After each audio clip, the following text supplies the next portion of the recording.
Es elemental en teología que no hay más que una sola virtud, un solo hábito infuso de caridad con el cual amamos a Dios por sí mismo y al prójimo y a nosotros mismos por Dios.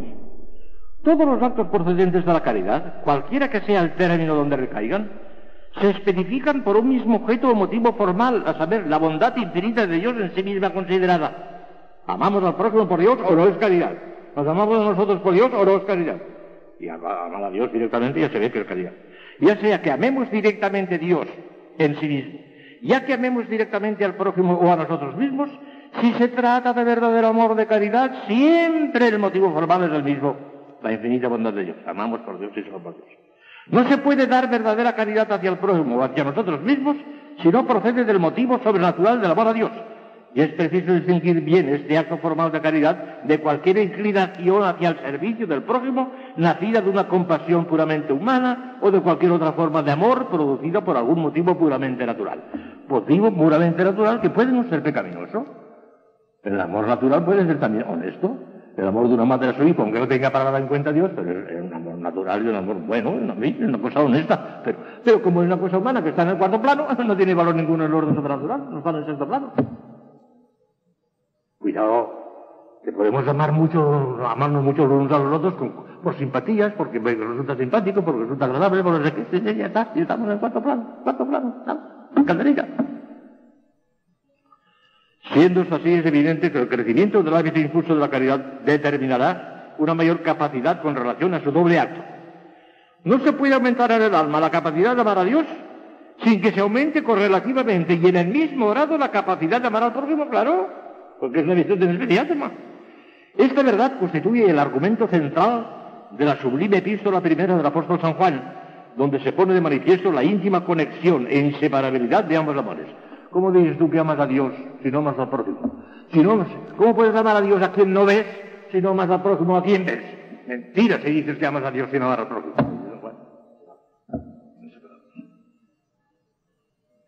Sin embargo, en el ejercicio del amor hay un orden y jerarquía exigidos por la naturaleza misma de las cosas. En virtud de ese orden, la perfección de la caridad consiste primariamente en el amor a Dios, infinitamente amable por sí mismo. Y secundariamente, en el amor del prójimo y de nosotros mismos por Dios.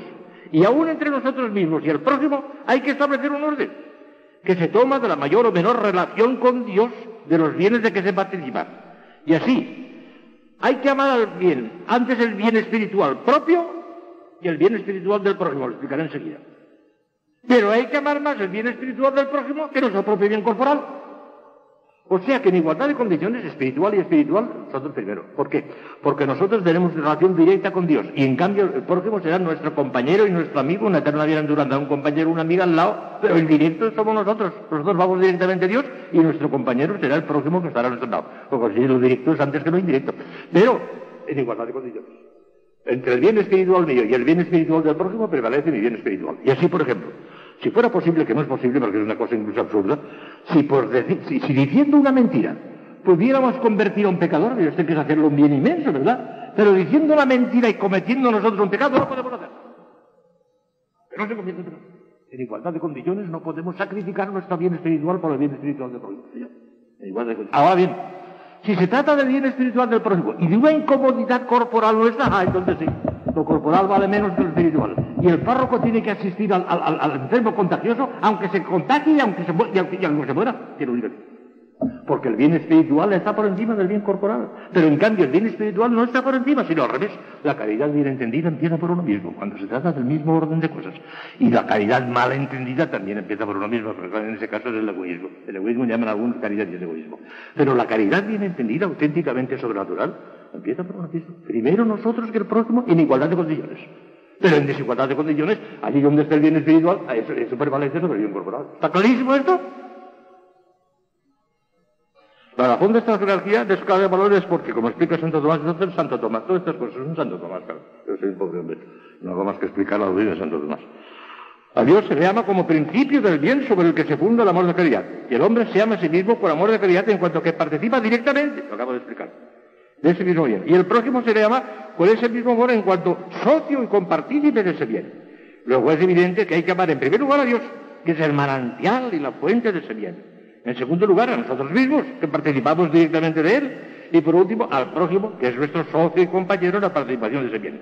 Pero como el cuerpo participa de la bienaventuranza únicamente por cierta redundancia del alma, fíjese que en cuanto a la participación de esa bienaventuranza, está más próximo a nuestra alma el bien espiritual del prójimo que nuestro propio bien corporal. Claro. De donde hay que anteponer el bien espiritual del prójimo, hay que anteponerlo a nuestro propio bien corporal. Es lo que Cristo nos dice. Podría ser anuncio para que vean. La perfección cristiana consiste en la perfección de la caridad afectiva y efectiva. Primariamente de la afectiva y secundariamente de la efectiva. La afectiva es María. La afectiva es María y la efectiva es Marta. ¿Ya ven ustedes de qué manera? Aunque parece que prevalece María y prevalece María, en alguna manera puede prevalecer Marta. Mañana hablaremos de eso. Bueno, ahora mismo, porque aunque tengan 5 minutos menos de oración, eso también es oración. No seamos exagerados también. Bueno, lo tenía preparado para hoy, pues hoy lo avanzo. 2 son los principales ejercicios de nuestro amor a Dios. Uno, afectivo, y otro, efectivo o activo, como dice San Bernardo. Por el primero nos aficionamos a Dios y a todo lo que Él le place. Por el segundo servimos a Dios y hacemos lo que Él ordena. El uno hace que nos complazcamos en Dios, el otro que le agrademos y cumplamos su voluntad. Fíjese bien en el ejemplo de Marta y María y tiene explicado todo, pero ahora verán ustedes. Ahora bien, presupuesto lo que hemos sentado más arriba, de que la perfección cristiana será tanto mayor a medida que la caridad produzca más intensamente su propio acto e impere el de las demás virtudes de una manera más intensa, actual y universal, es evidente que la perfección depende primariamente de la caridad afectiva y solo secundariamente de la efectiva. Primariamente depende de María y solo secundariamente de Marta. ¿Por qué? Porque sin la influencia de la caridad informando de algún modo el alma, los actos internos o externos de cualquier virtud adquirida, estamos en el orden puramente natural de virtud adquirida, por muy perfectos que sean en su género, no tienen ningún valor sobrenatural. No sirven para nada en el orden de la vida eterna. Recuerden, para que no se olvide el porqué, que una cosa es estar en el cuarto grado y otra cosa es estar en el 6º grado. Los que están en el 4º grado, en orden de la vida eterna, 0.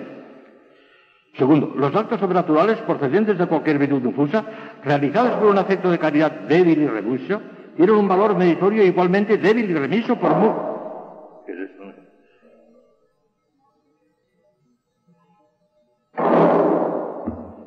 ¿Estarán protestando porque estarán protestando quizá? No. Eso en la calle, sí. No, en la calle me refería. No olvidemos que, como enseña Santo Tomás, la mayor o menor dificultad de un acto no añade nada por sí mismo al valor meritorio y esencial del mismo. Mucha gente cree que porque una cosa cueste más, sea más dura, es más meritoria. Será más meritoria si has puesto más amor, si no, no. Todo depende del amor, del grado del amor, y se acabó. El sacrificio en cuanto tal nos santifica. La cruz en cuanto tal nos santifica. Cristo no nos redimió en la cruz por la cruz. Yo por el amor. Porque el eterno Padre vio que lo hacía con un amor infinito y aceptó aquello, dejando de pensar en el espantoso crimen que se estaba cometiendo, asesinando. Eso no lo tuvo en cuenta. No lo tuvo en cuenta más que el amor. De manera que lo que santifica es el amor, no el sacrificio. Una cosa no es mejor porque cueste más. No. Sino porque hemos puesto más amor. No porque cueste más. El sacrificio en cuanto tal no santifica, hijas mías. Pero el sacrificio es absolutamente necesario. Miren ustedes. Yo estaba en Puerto Rico y un día yendo a Otuado, desde Arecibo, donde estaba dando los ejercicios a los esclavitos, que son un encanto aquellos muchachos, pues me llevaron a Otuado y conducía uno de los esclavitos, un santazo, para Aníbal era un santo. Me conducía él y yo a su lado. Y me puso una cassette de Padre Aníbal, del fundador de los esclavos, que era un santazo, ese sí que era un santo, Padre Aníbal. Y me llamó la atención lo que estaba diciendo el Padre Aníbal, porque era una cassette de una conferencia del Padre Aníbal, ¿verdad? Y me llamó la atención que dijo: tanto tendremos de santo cuanto nos crucifiquemos con Cristo. Lo demás son palabras. Tanto tendremos de santos cuanto nos crucifiquemos con Cristo. Lo demás son palabras. La caridad efectiva, Dios mío te quiero, Dios mío te amo, eso es hermosísimo. Pero si no pasa de ahí, ay, qué sospechoso se hace, qué sospechoso se hace. Obras son amores y no buenas razones. En eso se nota. En la caridad efectiva. La caridad afectiva, los actos de amor de Dios son más importantes que los efectivos. Es más importante estar a los pies de nuestro Señor como María que andar con la cocina como Marta. Pero si Marta pone más amor de Dios en la cocina, está por encima de María. Porque lo que pasa es lo que vale es el acto de amor. Lo que ocurre es que, claro, cuando nos dedicamos a la caridad afectiva parece que estamos menos distraídos y que hacemos las cosas con más intensidad. Pero si las hiciéramos en la caridad efectiva más que en la afectiva, valdría más alto. Esto es lo esencial de lo que iba a decir esta tarde. Hoy ha querido ser un poquito más largo, pero esto es lo esencial, ¿eh? María, estupendo. Pero si Marta pone más amor, Marta estará por encima de María. Porque lo único que vale es el amor. Se lo he dicho 30 veces y lo diré otras 30. Lo único que vale es el amor. Allí nos pidió gracias omnipotens Deus, por no existen estudios, que vive reina en secula seculorum. Amén. Tu refletua ancora fidelium, et tui amoris in eis in macente, emite spiritum tuum et irauntur. Oremos Deus que corda fidelium Santo Spiritus in nostra siano de Christi, ma nobis in eodem spiritu recta sapere Deus sempre consolazione dovere per Christum nomen nostrum. Ave Maria, gratia plena Dominus tecum, benedicta tui mulieribus et benedictus fructus ventris tui, Iesus.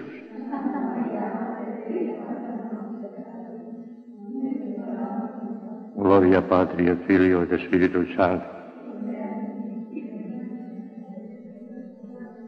Reina del Santísimo Rosario, San José, Santo Padre Domingo, Santa Teresa de Jesús. Bueno, pues después del breve paréntesis de ayer, vamos a continuar con lo que decíamos anteayer. Y recordarán que la última conclusión que les comenté decía así: la perfección cristiana consiste en la perfección de la caridad afectiva y efectiva, pero primariamente de la afectiva y secundariamente de la efectiva. Eso ya estuvo explicado, pero tengan en cuenta con un pequeño parrafito el resumen de todo lo que les dije en torno a esta conclusión. Lo mejor es la caridad afectiva, el acto mismo de amor de Dios es la caridad afectiva. Sin embargo, subjetivamente, la perfección del amor divino se manifiesta mejor en el ejercicio de la caridad efectiva, o sea, en la práctica por amor de Dios de las virtudes cristianas. Sobre todo si hay que superar para ello grandes dificultades, tentaciones o trabajos. El amor afectivo, aunque más excelente de suyo, se presta a grandes ilusiones y falsificaciones. Es muy fácil decirle a Dios que le amamos con todas nuestras fuerzas, que deseamos ser mártires, etcétera, etcétera, sin perjuicio de faltar inmediatamente al silencio, que cuesta bastante menos, sin perjuicio tampoco de mantener con una terquedad ribeteada de amor propio un punto de vista incompatible con aquella plenitud del amor tan rotundamente formulada. En cambio, la legitimidad de nuestro amor a Dios se hace mucho menos sospechosa cuando nos impulsa a practicar callada y perseverantemente, a pesar de todos los obstáculos y dificultades, el penoso y monótono deber de cada día. El mismo Cristo nos enseña que por sus frutos se conoce el árbol, y que no entrarán en el cielo los que se limiten a decir Señor, Señor, sino los que cumplan la voluntad de mi Padre Celestial. Y esto mismo pone de manifiesto en la parábola de dos hijos, aquel padre que tenía dos hijos. A uno le dice, ve al huerto a trabajar, y voy, pero no fue.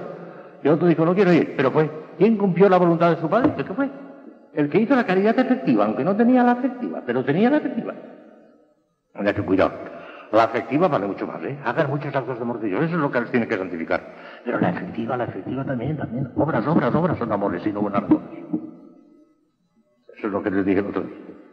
Ahora viene otra nueva proposición, que en realidad no hace falta comentarla porque se la he comentado largamente en otros años que he venido aquí a hablarles de estas cosas.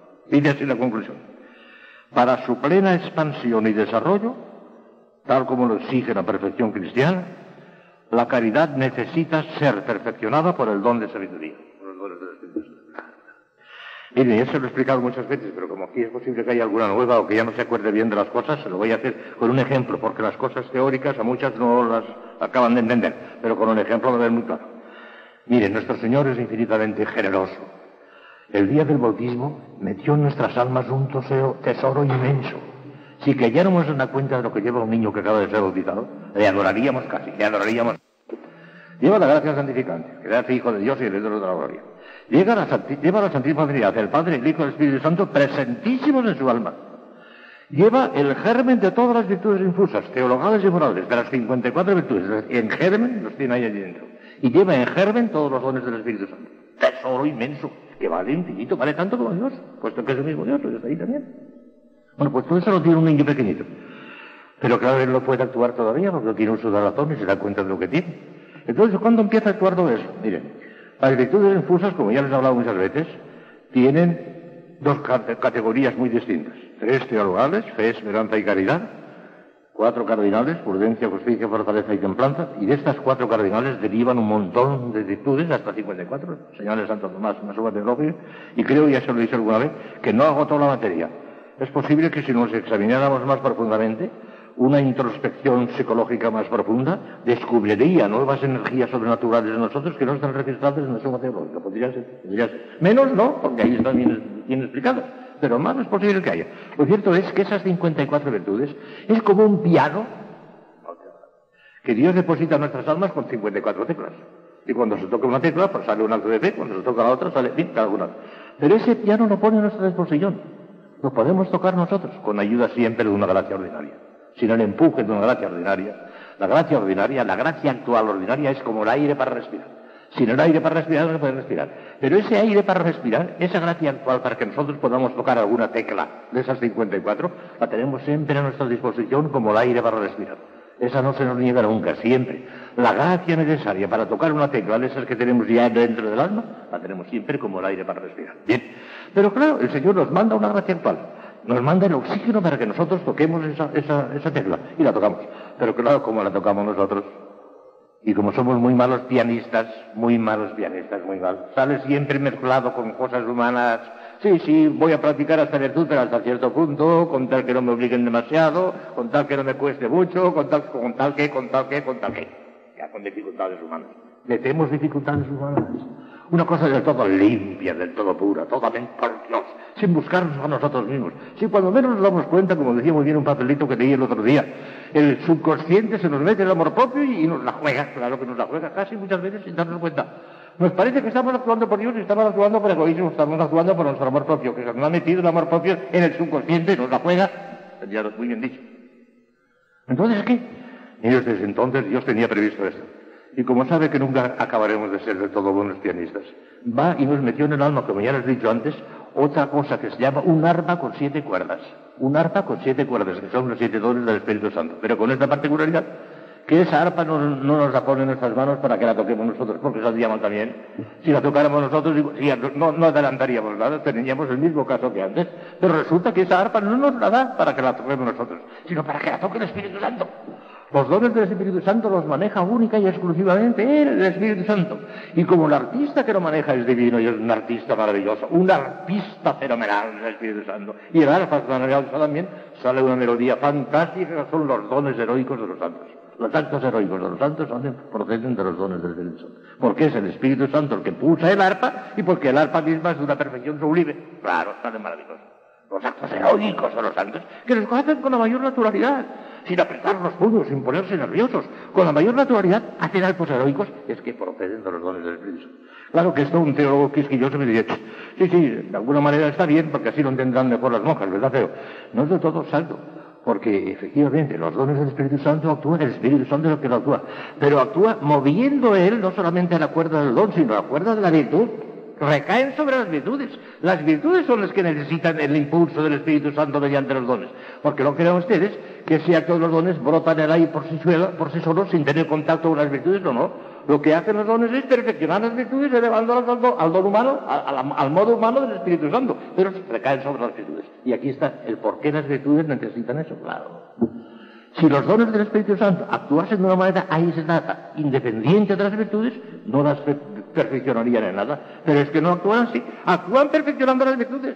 El Espíritu Santo perfeccionando las virtudes a través de los dones. Y en este sentido, las virtudes que más necesitan los dones son las más perfectas. Precisamente las teologales, porque son tan perfectas, no funcionan bien cuando las manejamos nosotros. Son demasiado perfectas. Y entre ellas, la más perfecta de todas, la más excelente de todas, que es la caridad, funciona muy mal cuando la manejamos nosotras. Y necesita como nunca, y como nadie, y como ninguna otra virtud, el oxígeno puro de los dones del Espíritu Santo, del don de sabiduría. Y entonces, y cuando el Espíritu Santo le infunde el don de sabiduría, a través de la caridad, salen unos actos de amor de Dios intensísimos, de una perfección enorme, y con la misma naturalidad. Ya no se buscan a sí mismos. El instinto puramente humano, el egoísmo, ha muerto. Ya no tiene nada que hacer ahí. Ya es todo divino, todo eso de natural, todo es santísimo. para que vean cómo los dones del Espíritu Santo son absolutamente necesarios para que las virtudes en perfección, porque de lo contrario quedarían al modo humano, al piano tocado por nosotros, y sí, aún tocado por nosotros, tienen su mérito, que lo acabe. Las virtudes, aún al modo humano, tienen su mérito, lo tocamos nosotros, pero como tocamos bajo la influencia de una gracia actual, tienen su mérito, pero muchísimo menos mérito del que podrían tener cuando vengan los dones del Espíritu Santo, que les dan la modalidad de vida y las llevan a una perfección enorme. Parece que me he explicado con claridad, la cosa clara. La necesidad de los dones del Espíritu Santo. Y precisamente la virtud que más necesita del don de sabiduría, que es la que influye sobre la virtud de la caridad, que es el don de sabiduría, es precisamente la caridad. Para que salgan esos actos de amor de Dios perfectísimos, que no huelen para nada ya al propio yo, que el egoísmo ha desaparecido definitivamente, que ha muerto ya el yo de una manera total.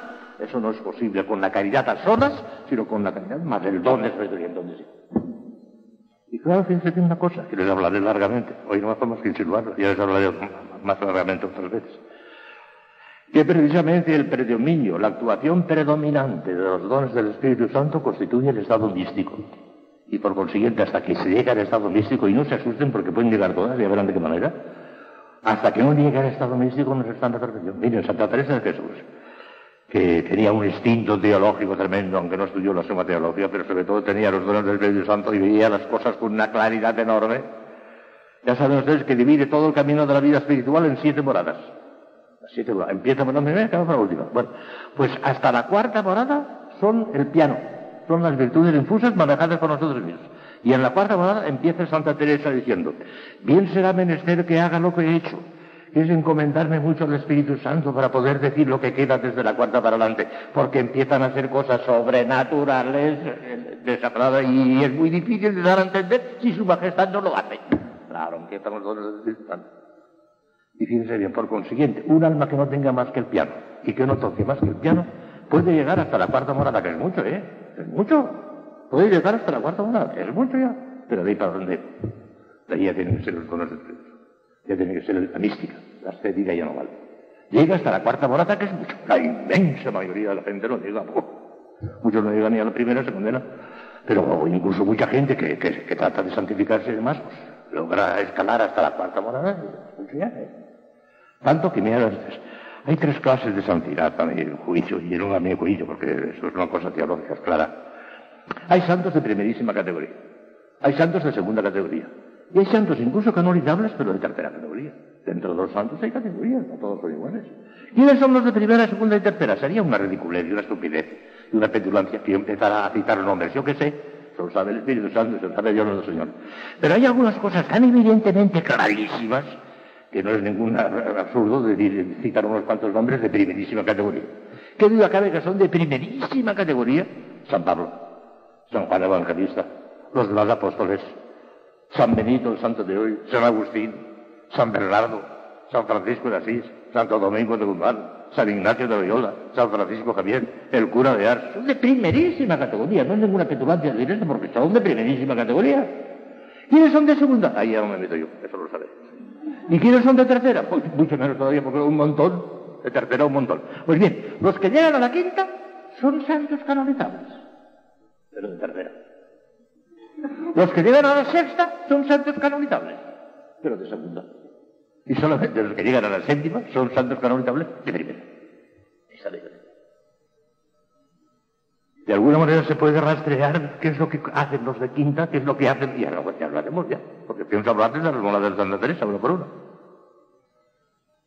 Para que vean la necesidad de los dones del Espíritu Santo, porque no es la necesidad de la mística. Hoy, este mismo año, les hablaré largamente de esto, y por eso ya no me entretengo más en este punto, que es importantísimo, pero les hablaré largamente cuando lleguemos a la mística. Y no se asusten porque pueden llegar a la mística todas, que hay muchas maneras de mística, ya verán, ya les explicaré. Me parece que sacaron este año mucho consuelo porque yo no experimento a Dios. Si la mística es experimentar a Dios, yo no estoy mística, estoy perdida. No, sí. Ya hablaremos. Me parece que les consolará mucho lo que les voy a decir en torno a la mística, mucho. Ya verán. Otra proposición, y seguimos con estas proposiciones, dice así: la caridad puede crecer indefinidamente en el hombre viador. El hombre viador es el hombre viajero, el hombre que está en este mundo todavía.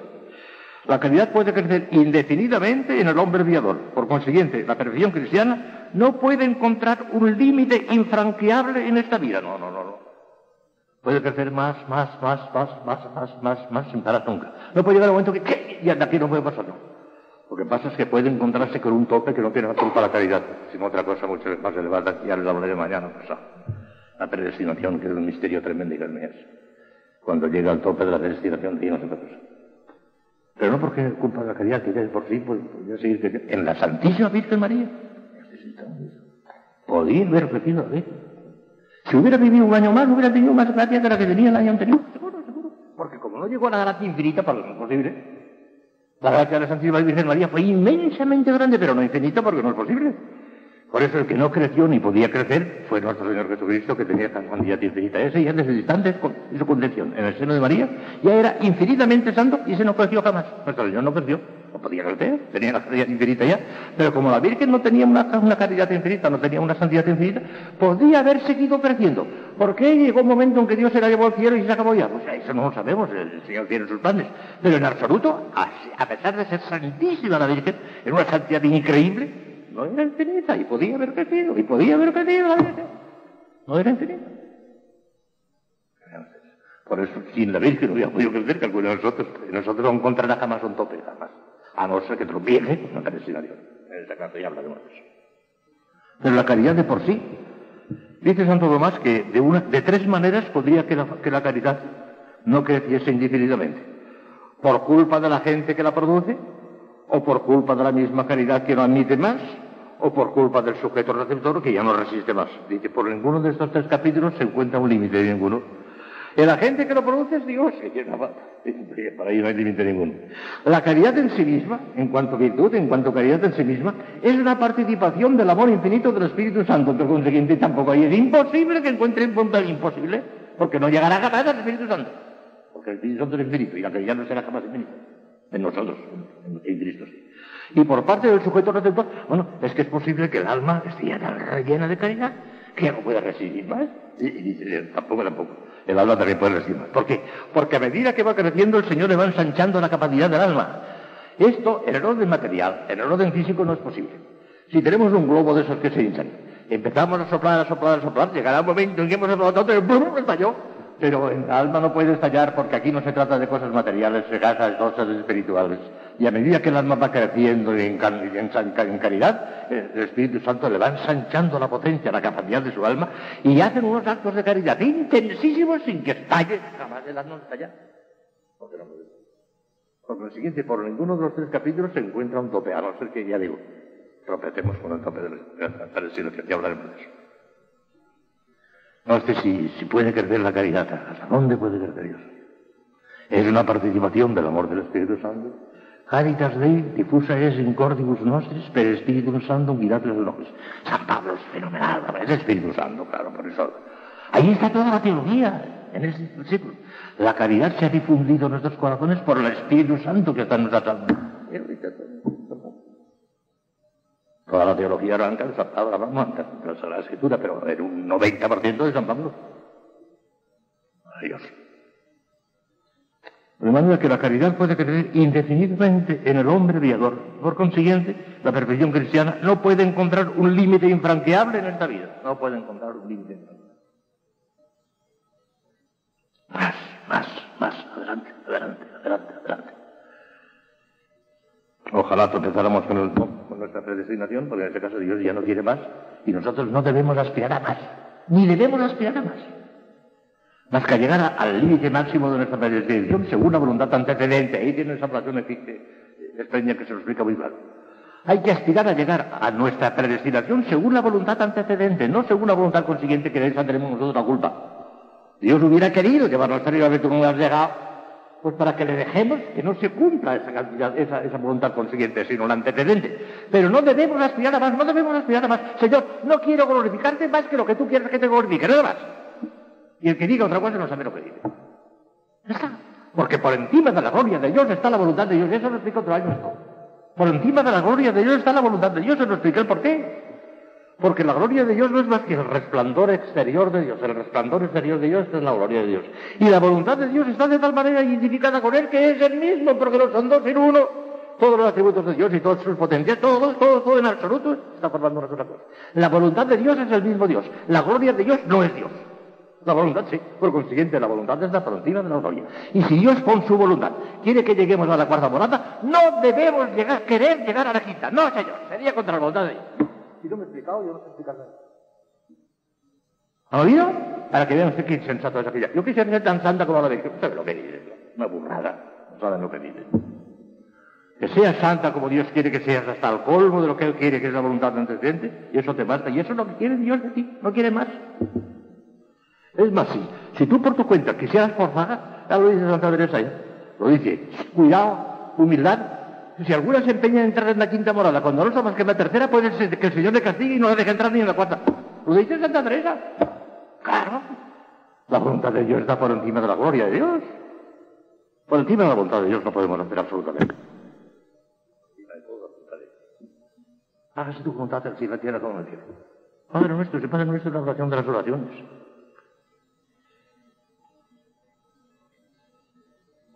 Y por último en esta sección, porque después vendrán otras secciones, dice: la perfección cristiana consiste esencialmente en los preceptos y secundaria e instrumentalmente en los consejos. Otra cosa que la gente no sabe y que muchas monjas tampoco lo saben, ignoran.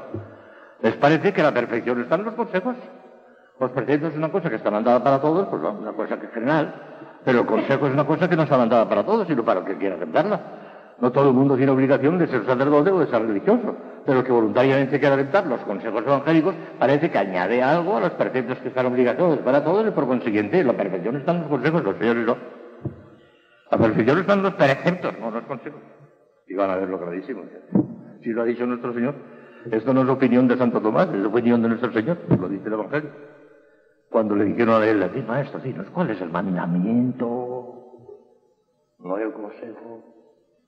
¿Cuál es el mandamiento mayor? Mandamiento, no consejo.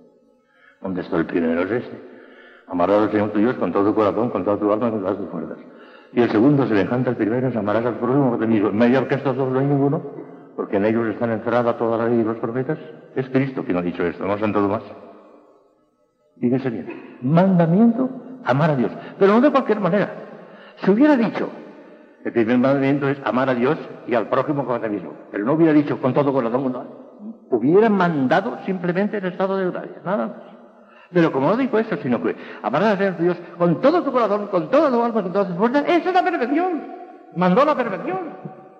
No solamente mandó el amor de Dios de un poquito nada más, en estado de gracia, sino la perfección la manda, el primer mandamiento lo manda.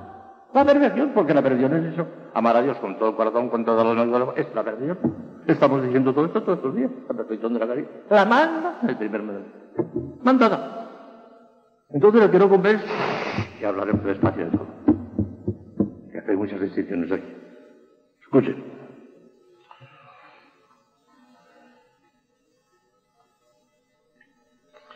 Santo Tomás dedica un hermoso artículo a esta cuestión. Y para demostrarla, que consiste en los preceptos y solo instrumentalmente en los consejos, invocan en el argumento la autoridad de la Sagrada Escritura. Lo dice Dios, no hay más que hablar.